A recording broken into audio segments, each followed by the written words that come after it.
Friends, இந்த question பாருங்கள். ஒரு டேட்டாவோட மீன் கொடுத்துட்டாங்க 15. ஓகே, மீடியன் இடைநிலை எவ்வளோ கொடுத்துருக்காங்க 20.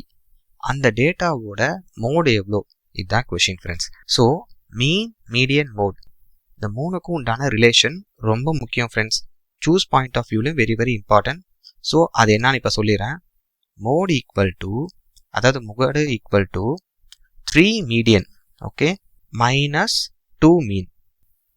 இதுதான் ஃப்ரெண்ட்ஸ், இந்த ரிலேஷன் வந்து ரொம்ப இம்பார்ட்டன்ட்.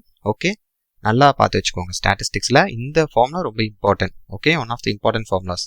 இப்போ அப்படியே சப்ஸ்டியூட் பண்ணிங்கன்னா ஆன்சர் வந்துடும். ஸோ கொஷினில் மீடியன் இடைநிலை எவ்வளோ கொடுத்துருக்காங்க 20. அப்போ 3 × 20 மைனஸ் 2 × சராசரி மீன் எவ்வளோ கொடுத்துருக்காங்க 15.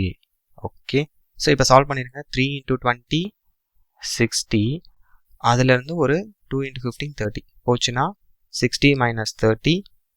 அந்த டேட்டாவோட மோட் எவ்வளோ ஃப்ரெண்ட்ஸ்? Option A 30. கிளியராக இருக்கா ஃப்ரெண்ட்ஸ்? தேங்க்யூ.